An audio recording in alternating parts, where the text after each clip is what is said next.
हम बात कर रहे हैं डॉक्टर जितेंद्र सिंह के। डॉक्टर साहब, जिस तरह से पहले हम बात करेंगे कि जिस तरह से आपने विकास के कार्य किए हैं, 2047 को लेकर विजन क्या है? ये सबसे पहले तो राकेश जी बहुत बहुत धन्यवाद। आपने इस आयोजन का हिस्सा बना करके मुझे भी इन महानुभावों के बीच में रह करके कुछ सीखने का अवसर दिया।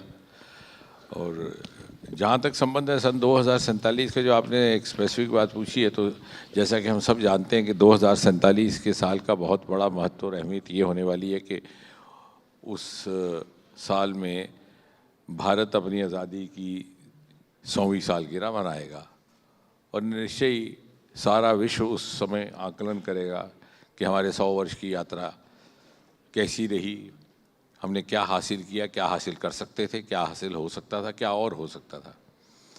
उसको लेकर के क्या हमारे लक्ष्य रहेंगे और किस मकाम पर या किस पड़ाव पर पहुंचने का हमने अपने लिए लक्ष्य निर्धारित किया, ये संकल्प रखा, उसकी बात तो होती है, उसकी भी बात करेंगे। लेकिन सबसे पहले मैं चाहूँगा, जो शायद अक्सर जिक्र नहीं होता, कि आज़ादी के समय में जब हिंदुस्तान को आज़ादी हासिल हुई तो उस वक्त दुनिया का नज़रिया हमारे बारे में क्या था।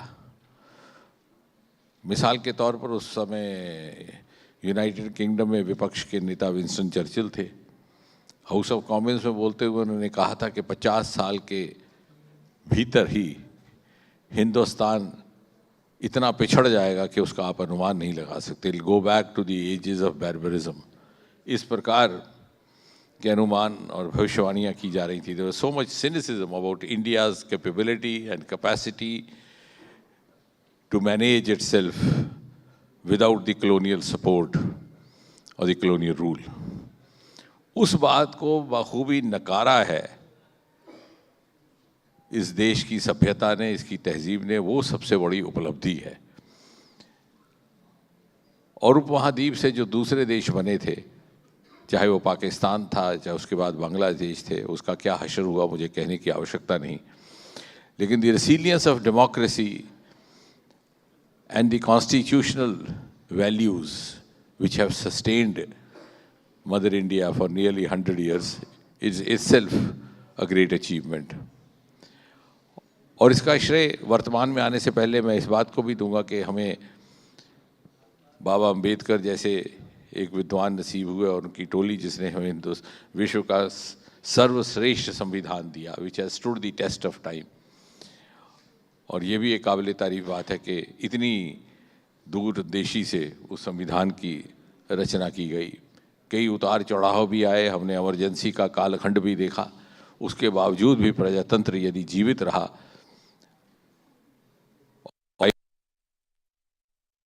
बड़ी एक श्रेय की बात भारत की जनता को है और उनकी विरासत को। और इसीलिए शायद जब विकसित भारत की बात जब भी प्रधानमंत्री नरेंद्र मोदी करते हैं, तो वो विकसित भारत और विरासत से विकसित विकास की बात भी साथ ही जोड़ते हैं। क्योंकि exclusive asset of India is it's legacy. चाहे वो हमारे नेचुरल रिसोर्सेज हैं, चाहे वो हमारे कल्चरल रिसोर्सेज हैं, चाहे वो हमारे सिविलाइजेशनल रिसोर्सेज हैं। उदाहरण के तौर पर यही एक मुल्क है जिसके नाम पर समुद्र का नाम है Indian Ocean. So we have vast Himalayan, इसी तरह we have vast Himalayan resources, जो ना अभी तक कभी तराशेंगे ना तलाशेंगे। जब उनको तलाशा जाएगा, जिसका क्रम शुरू हो चुका है प्रधानमंत्री मोदी जी के व्यक्तिगत रुचि और हस्तक्षेप से, तो वो वैल्यू एडिशन का काम करेगा। जैसे हम तीसरे दर्जे पर खड़े थे सन 2014 से पहले, वी वर कॉल्ड फ्रजाइल 5, आज वी आर टॉप 4। फिर पहले हम टॉप 5 पे आए, अब 4 पे आ गए। और इस तरह से जब हम तीसरे, दूसरे और पहले दर्जे तक पहुंचेंगे तो ये वैल्यू एडिशन का काम इन्हीं सरमायों से होगा जो अभी तक विच वर हिथर्टो इधर अनएक्सप्लोर्ड और अंडर एक्सप्लोर्ड। और साथ ही साथ उसके साथ हमारा एक्सक्लूसिव सरमाया, हमारा ट्रेडिशनल नॉलेज, हमारा लेगेसी। तो सबको जोड़ करके जो एक मिश्रण तैयार होगा, ना केवल वो भारत को शिखर पटल पर पहुंचाने का काम करेगा, बल्कि मैं तो ये कहूँगा कि एक रोल मॉडल रहेगा सारे विश्व के लिए, कि अगर ना केवल विकास के मॉडल को लेकर के, बल्कि विकास की उस शिखर पटल पर पहुंचने का जो रास्ता तय करके देश वहाँ पहुँचेगा, राष्ट्र वहाँ पहुँचेगा, वो भी अपने में एक रोल मॉडल रहेगा। यानी जैसे गांधी जी कहते थे means as important as ends, the means which lead us to the pedestal of Viksit Bharat will also itself be a role model for the rest of the world. Doctor साहब, स्पेस की बात की जाए, स्पेस में जिस तरह से लगातार सुधार हुए, स्पेस आर्किटेक्ट कहा जाते हैं स्पेस के क्षेत्र में, क्या आने वाले समय के लिए क्या मंत्रालय करने जा रही है? हाँ, जैसे अभी आपने पिछले प्रश्न में के उत्तर में मैं ये बात रखने का प्रयास कर रहा था कि वो सरमाए, वो सेक्टर्स जो ना पूरी तरह तराशे के ना तलाशे के, जब उनकी बात करें तो उसमें अंतरिक्ष का भी क्षेत्र आता है। अब ये अंतरिक्ष का क्षेत्र कोई रातों रात तो इसकी खोज हुई नहीं, ये अंतरिक्ष तो सदियों से वहीं था, लेकिन इसकी तरफ उस निगाह से कभी देखा नहीं गया जिस तरह से इस 10-11 वर्षों में देखा गया। और हमने अपने आप को कुछ अनावश्यक बंदिशों का गुलाम बना करके रखा था। हम अपनी तुलना करते थे नासा के साथ, but we had become prisoners of our self regulations. तो ये भी एक बड़ा साहसी निर्णय लेते हुए आज से 5-6 बरस पहले जब प्रधानमंत्री जी ने ये इजाज़त दे दी कि प्राइवेट सेक्टर भी इसमें भागीदारी कर सकता है, पार्टिसिपेशन कर सकता है, तो आप देखिए 4-5 वर्षों में क्या काया पलटी है। We were almost dismal economy, कहने लायक नहीं था। टुडे वी आर $8 बिलियन, और जो हमारी फ्यूचर प्रोजेक्शंस है वो ये जाहिर करती हैं कि अगले 8-10 वर्षों के भीतर भी might go up 5 times, $40 to $45 billion. हमारे यहाँ स्टार्टअप नाम के स्पेस क्षेत्र में स्टार्टअप का तसव्वुर ना था, कल्पना, कॉन्सेप्ट ही नहीं था। Today we have close to more than 300 or 400 startups, some of them global potential, some of them have turned into millionaires, entrepreneurs, और दिन ब दिन वो संख्या बढ़ती जा रही है।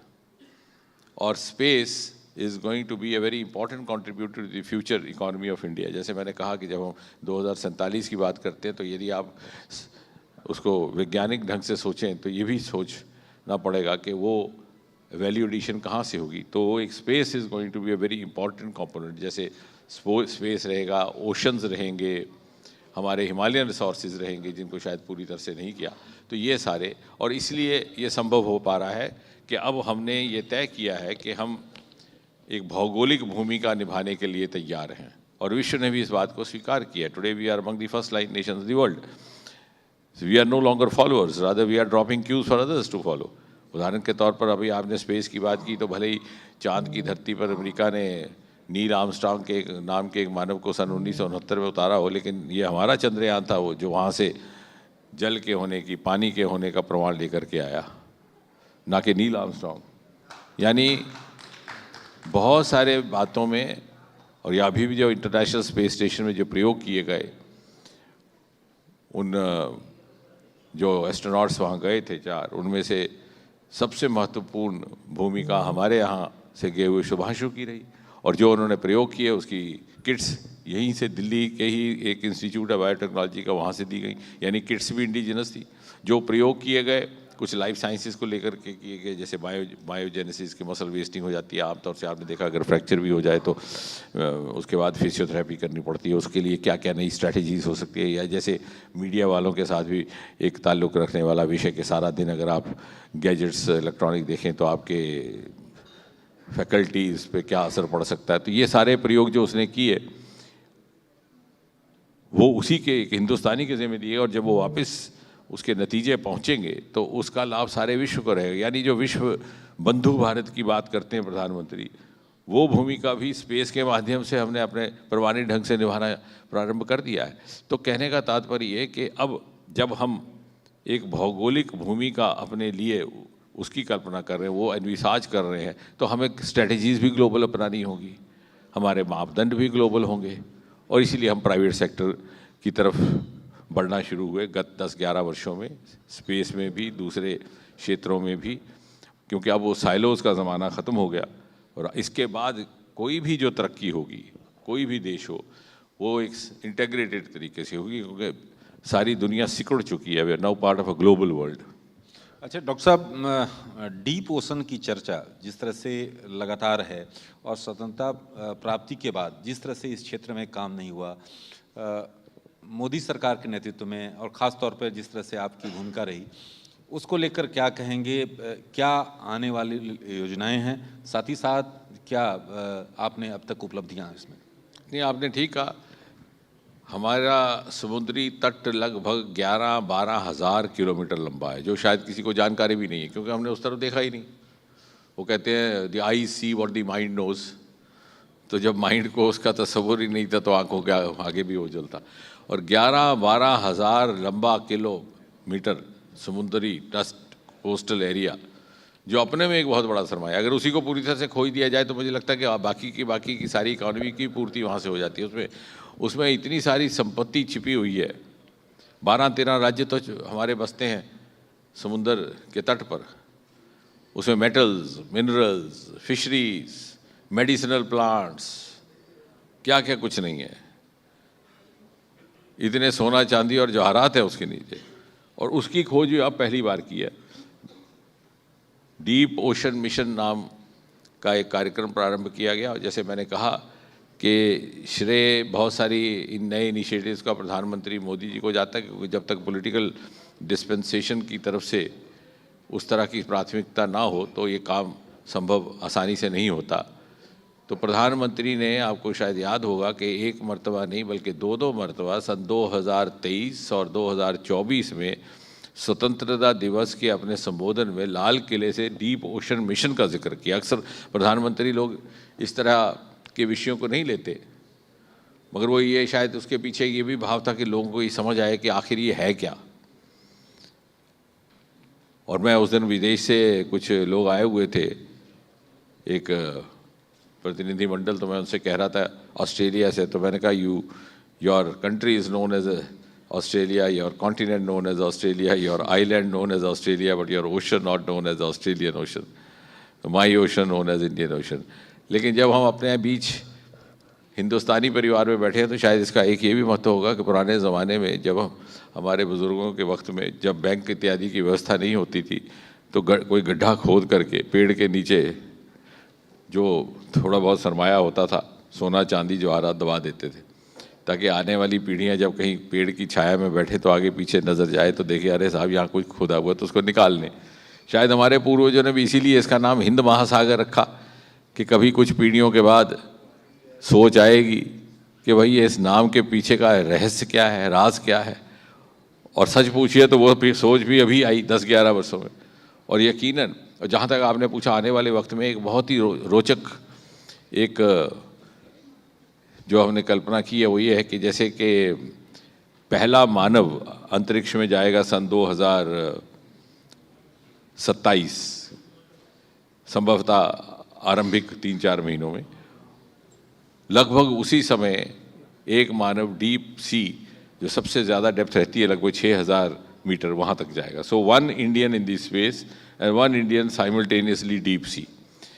उसका पहला प्रयोग तो शायद हम अगले साल ही कर रहे हैं 500 मीटर तक, लेकिन जो मैक्सिमम डेप्थ है उसका लगभग 2 साल। तो जब गगनयान ऊपर जाएगा तो हमारा एक मत्स्य नाम का सबमर्सिबल डीप सी मिशन समुद्र के भीतर जाएगा। अच्छा डॉक्टर साहब, इलेक्ट्रल जो चुनाव सुधार को लेकर चर्चा हुई दोनों सदनों में, जम्मू कश्मीर के मुख्यमंत्री उमर अब्दुल्ला ने कहा कि ईवीएम को लेकर संशय नहीं करना चाहिए इंडिया ब्लॉक को लेकर। क्या आपको लगता है कि इस मसले को लेकर उमर अब्दुल्ला आपके साथ हैं इस मसले पर? नहीं, यकीनन जो उन्होंने कहा वो वही बात सरकार भी कहती रही है, भारतीय जनता पार्टी भी कहती रही है, और बार बार आपके मंच पर भी आई है। तो मुझे लगता है कि मुझसे ज़्यादा ये बात जो उनके इंडिया दल के सहयोगी लोग हैं उनके ध्यान में लाने की ज़रूरत है कि शायद उन्हें भी उससे कुछ क्यों हासिल हो। अच्छा डॉक्टर साहब, राजनीति में आने के बाद सबसे बड़ा सर्जिकल डिसीजन कौन सा लेना पड़ा आपको? मुझे सर्जरी अपने ऊपर तो अभी करने की नौबत नहीं आई, मैं किस तरह की सर्जरी जो दिन अच्छा गुजर जाए वही परमात्मा का वरदान है। अभी कोई सर्जरी वाली नौबत आई नहीं। लेकिन आपके चेहरे पर बराबर मैं इसी तरह से मुस्कुराता हूँ देखता हूँ, सबसे ज्यादा मंत्रालय आपके पास है। नहीं, मुझे अभी कभी आपको लगा है तब? मुझे आप जैसे, क्योंकि आपसे भी कई वर्षों का नाता है, 20 वर्ष से अधिक हो गए, तो मुझे किसी ने एक बार ऐसा पूछा भी था, तो मैंने कहा is there any other option? अगर मैं रोने बैठ जाऊं तो कोई मेरे साथ रोने को तैयार होगा क्या? बल्कि माफ़ कीजिएगा, हम जिस क्षेत्र में हैं सियासत में, वहाँ तो चाहते हैं अपने भी कि रोने बैठेंगे, हमारे अपने भी रोलाने को तैयार रहते हैं। तो if you cry, nobody is going to join you, and some mothers may drive a saddest pleasure. So उनके लिए भी और उनके लिए मुनासिब यही है कि आप मुस्कुराते रहे, झूठा ही सही। अच्छा, अनुच्छेद 370 हटने के बाद जो बदलाव दिख रहा है वो उम्मीद से तेज है या धीमी? नहीं, ये तो यकीनन बात है। ऐसा है कि 370 के हटने को लेकर के किसी को किसी तरह की आपत्ति वास्तविक तौर पर नहीं थी। अब ये बहस का मुद्दा इसलिए बना कि एक राजनीतिक मुद्दा बन गया ओवर द इयर्स, वरना संविधान में भी लिखा गया था टेम्पररी प्रोविजन।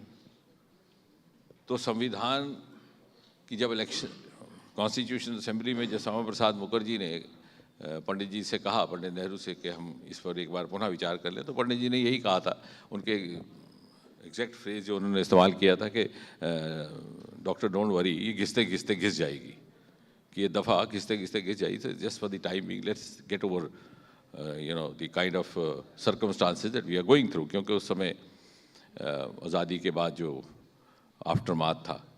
तो कहने का तात्पर्य है कि जिन लोगों ने 370 की पैरवी की थी वो भी नहीं चाहते थे, उन्होंने भी ये नहीं सोचा था कि एक मुस्तकिल बन जाएगी। लेकिन हुआ क्या कि the successive generations of the same political party and the same political leadership, उनको लगा कि इसमें वेस्टेड इंटरेस्ट है, एक पोलराइज्ड वोट सेक्शन बन गया। तो मुझे लगता है कि उससे हमें निजात हासिल हुई। और दूसरी सबसे बड़ी बात, अगर आप दूसरी तरफ से देखें, जहाँ तक कश्मीर के अवाम का ताल्लुक है, बहुत सारे 370 के ऐसे प्रावधान थे जो हटा दिए गए थे पहले से ही। उदाहरण के तौर पर प्रधानमंत्री कहा जाता था, वहाँ पर वो मुख्यमंत्री कांग्रेस की सरकार नहीं, वो नॉमेनक्लेचर बदला। वहाँ पर प्रेसिडेंट कहा जाता था, पहले सदर रियासत कहा जाता था, जब डॉक्टर करण सिंह थे उनको बदल के राज्यपाल कह दिया गया, वो भी कांग्रेस सरकार ने किया। लेकिन एक मेंटल बैरियर था, यानी वो स्टेट सब्जेक्ट को लेकर के, जब जम्मू कश्मीर का नागरिक जब किसी दूसरे प्रदेश में जाता तो वो लोग उसको किसी और निगाह से देखते कि भाई ये कोई स्पेशल स्टेटस का लाभार्थी है, और वो भी अपने आप को दूसरों से अलग समझता कि ना मालूम मैं क्या हूँ। तो अब now there is a feeling of belonging to the larger family of mother India. वो भी एक बहुत बड़ा समन्वय का काम हुआ है 370 के जाने से। बाकी विकास की तो गति बड़ी ही है। वो तो प्रधानमंत्री मोदी जी ने आने के बाद जो तुरंत आरंभिक उनका एक जो वक्तव्य थे उसमें से एक बार उन्होंने ये कहा था कि हमारी सरकार की प्राथमिकता रहेगी कि देश के वो क्षेत्र जो मुख्य धारा से छूट गए या जिनको उस तरह की तवज्जो हासिल नहीं हुई जिसके वो हकदार थे, उनको बराबर की सतह पे लाना है। क्योंकि समूचे भारत का विकास तभी हो सकता है जबकि पूर्व का विकास भी उसी गति से हो जैसे कि पश्चिम का। तो उनका इशारा पूर्वी भारत की ओर भी था, उनका इशारा पूर्वोत्तर की तरफ भी था, उनका इशारा दूर दराज के क्षेत्र जम्मू कश्मीर की तरफ भी था। डॉक्टर साहब, अगर विपक्ष मजबूत न हो तो लोकतंत्र कमजोर होता है। डॉक्टर साहब की नज़र में आज का विपक्ष कैसा लगता है? आपको कैसा लगता है? इसलिए मैं आपसे पूछा। नहीं, वो जो है वो आपके सामने है, लेकिन अब विपक्ष को मजबूत करने की जिम्मेवारी तो सत्ताधारी पार्टी की है नहीं कि है। तो अब इसमें भला हमारा कोई दोष नहीं।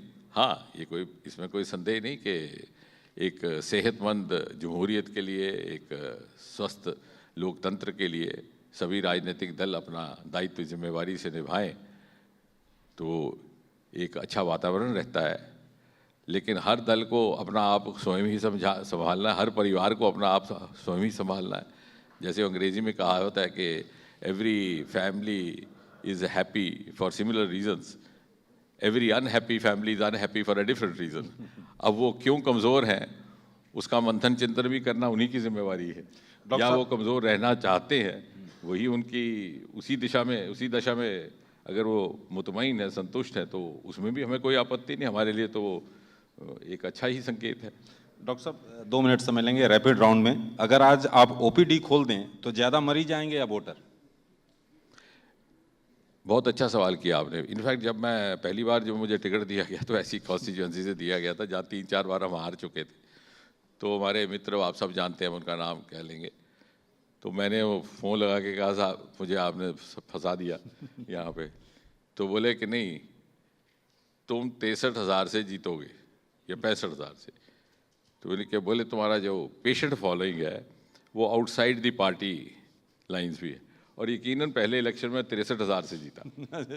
तो इसमें अगर आप एक प्रैक्टिशनर हैं, पॉपुलर प्रैक्टिशनर है, और लोगों में आपका एक ऐसी आउटरीच है, तो जो आपकी ये जो प्रोफेशनल फॉलोइंग है, ख़ासतौर से चाहे आप वकील हैं या डॉक्टर हैं या charter, unless you carry the stigma of being a male practitioner, जो अक्सर होता है कि साहब जिससे पैसे 10 रुपया लेना है 100 ले लेते हैं वो, या किसी चमड़ी उतारते हैं, तो उस तरह की रेपुटेशन बन जाए तो खुदा हाफिज़ है।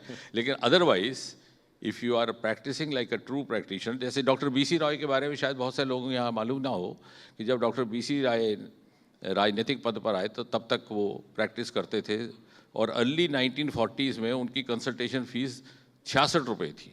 और हमारे एक टीचर थे डॉक्टर रोबेरो, जो जूलियस रोबेरो साहब के कज़न, वो कहा करते थे कि BC Roy used to charge 66 when 66 meant 66, यानी 1940 का 66 रुपये लाखों रुपये में जाता है। लेकिन किसी ने उनके साथ किसी तरह का किसी को गिला नहीं था, नाराज़गी नहीं थी, बल्कि वो लोगों में इतने लोकप्रिय थे। तो प्रैक्टिशनर अगर आप हैं अच्छा, तो आपको एक एडवांटेज रहता है कि your outreach goes beyond the ideological and party lines, and दूसरों को मौका मिलता है आपकी शख्सियत को नज़दीक से पहचानने का भी। डॉक्टर साहब, सत्ता में रहकर सबसे मुश्किल चीज़ क्या है, निर्णय लेना या लोगों को समझाना? नहीं, दोनों ही बातें आसान नहीं है, लेकिन इसमें I don't think one has to grudge, because ये रोल हमने खुद सोच के अपनाया है। तो जैसे कहते हैं justice not only should be done, it should appear to have been done. अगर कोई मैं निर्णय लेता हूँ कि, और ये सोच के लेता हूँ कि ये समाज हित में है, तो फिर मेरा ये भी फ़र्ज़ बनता है कि मैं समाज को समझा पाऊँ कि क्यों उनके हित में है। यानी अगर उनको समझ नहीं आए और वो समझें कि उनको इस, क्योंकि अब जैसे मिसाल के तौर पर हम एक्सप्रेस कॉरिडोर बना रहे थे अपने कॉन्स्टिट्यूंसी के लिए जो शुरू हुए, तो एक बार जगह से आ जाती कि साहब यहाँ पर सबवे लगा दीजिए, यहाँ पर ये कर दीजिए। तो मैं वो संबंधित मंत्रालय में गया, तो उन्होंने बोला साहब ये बार अगर ऐसा मांग आएगी और करेंगे तो थोड़ा सा मुश्किल हो जाएगा। तो मैं कहा नहीं, जहाँ रीज़नेबल होगा हम समझाएंगे, जहाँ नहीं होगा तो अकोमोडेट करेंगे, क्योंकि जिन लोगों की सुविधा के लिए बनाया जा रहा है, अगर उनको ही संतुष्टि नहीं होगी तो भला हमारा ये सारा काम किस काम आएगा। तो ये भी जनप्रतिनिधि होने के नाते दोनों ही दायित्व मेरे ज़िम्मे हैं।